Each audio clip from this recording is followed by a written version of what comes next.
Welcome back to another episode of Motogp Mac, and today we're going to talk about the Catalan Grand Prix that just happened at the Circuit de Catalunya. Now, there was two attempts to get the race underway, and the first attempt ended up with quite a bit of drama going on, and we'll talk about that after I give the classification of the race. Now, Aleix Espargaro won it from Maverick Vinales, Jorge Martin, Johan Zarco, Miguel Oliveira, Alex Marquez, Fabio Quartararo, Jack Miller, Augusto Fernandez, Fabio Di Gianantonio, Luca Marini, Marco Bezzecchi, Marc Marquez, Franco Morbidelli, Taka Nakagami, Iker Lecuona, and Joan Mir was last across the line. Raul Fernandez, Brad Binder, and Pol Espargaro all had technical issues and they retired early. Francesco Bagnaia and Enea Bastianini didn't make the restarted race. Now, I suppose there was two major incidents at the start of the first attempt to get the race underway. Going into turn one, Enea Bastianini outbraked himself, to be very honest, was never really going to make the corner unless he bounced off someone, very like what Martin did. And he hit into Zarco, Bezzecchi, Alex Marquez, Di Gianantonio, and they all went down in turn one. And while that was happening, Pecco, who made an absolutely amazing start, coming out of turn two high-sided and launched himself to the moon and back down. And unfortunately, not all the riders were able to avoid him, and Brad Binder did run over Pecco's legs. Now, there was a delay while Pecco was receiving medical attention, and right now all I know is that Pecco was transferred to a local hospital for further treatment. Does this mean that it's the end of this championship? No one knows yet, but with 10 races in 12 weeks, it does look that it could be a fracture or something, or worse. So it could possibly be the end of his championship for this year. But on to the race itself. Maverick Vinales, when the race restarted, got the whole shot, and to be fair, had the gap up to Aleix Espargaro of 1.2 seconds. Now, you always had that sinking feeling for Maverick that he was just going to run out of time, but saying that, Maverick can run nice and neat lines, but I think to win the race he needed someone in between himself and Aleix Espargaro in the early laps to make sure that Aleix couldn't run the same lines, or the Aprilia lines, let's just call it. This is the first 1-2 for Aprilia. You know, Aleix, realistically, with 5 or 6 laps to go, you could see it that he was picking up the pace, and he soon passed Maverick. Now, there were shots of Maverick's front tyre compared to Aleix's front tyre, and Maverick's front tyre had a massive amount of graining. Also quite noticeable here was that Aleix had different aero, or more aero, on his bike than Maverick, and he also had a heat dispersing front wheel, where this wheel was not made available to Maverick. So interesting concept going on there. Is El Capitan really the El Capitan? Do you know what I mean? Is he getting all the new and nice parts over Maverick? Solid race from Jorge Martin and Johan Zarco.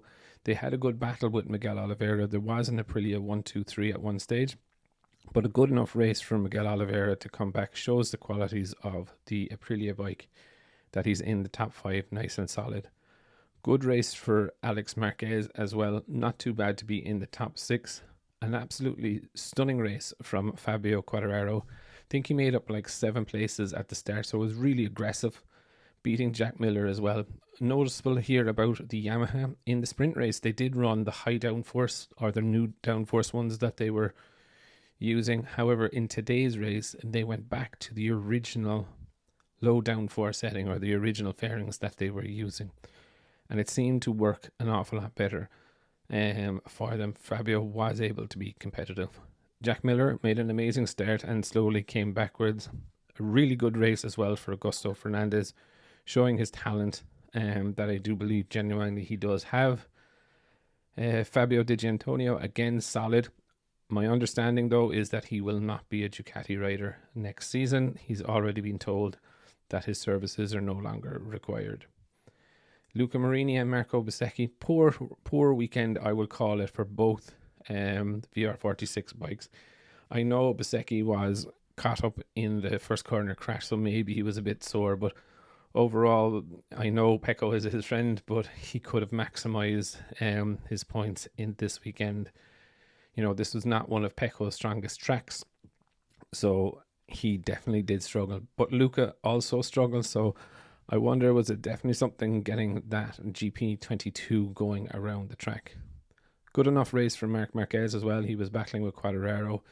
It's good to see the World Championships or World Champions battle away, but again, just the places of where they were battling is not really great to see.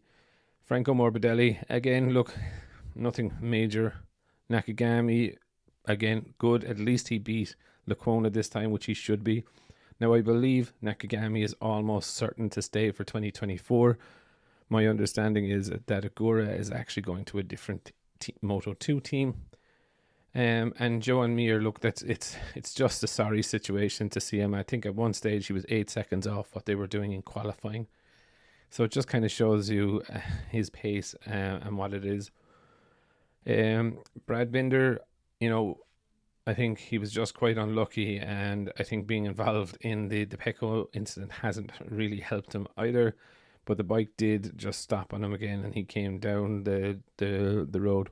This was his second bike, as the first bike seemed to be leaking some lubricants all over the track after hitting Pecco, or possibly it was in trouble before he hit Pecco. Not 100% sure on that. But I suppose there's a couple of things that I would like to say today. I think my rider of the day has to be Aleix Espargaro. Very, very, very measured ride. The incident with Pecco, I think, has kind of overshadowed the whole race for me. Do you know what I mean? Don't like seeing anyone get seriously hurt like that, especially with the being run over. Is definitely not nice to see, and I'm kind of annoyed with Dorna for re-showing that clip multiple times in slow motion. And finally, I also want to give my condolences to all Paul Bird's family. Paul passed away over the weekend, or just before the weekend. And, you know, he used to run a Motogp team, a very successful British superbike team and supersport team. Gave a lot of our current riders that we have massive respect for their start. You know, for example, Michael Laherty, Jonathan Ray, Shane Shaky Byrne. You know, the list is endless, you know, and he gave riders the opportunity when no one else would, and he'll be sadly missed from the sport. And it's something, you know, that there's very few times in life that you meet someone who needed the sport more than the sport needed him in a way, but he will be missed because of the opportunity that he gave to people around the world. But I would definitely love to know your thoughts. Who was your rider of the day, and what do you think of Dorna and the Pecco incident? Definitely leave your thoughts in the comments below, and I'll be back again tomorrow with another video.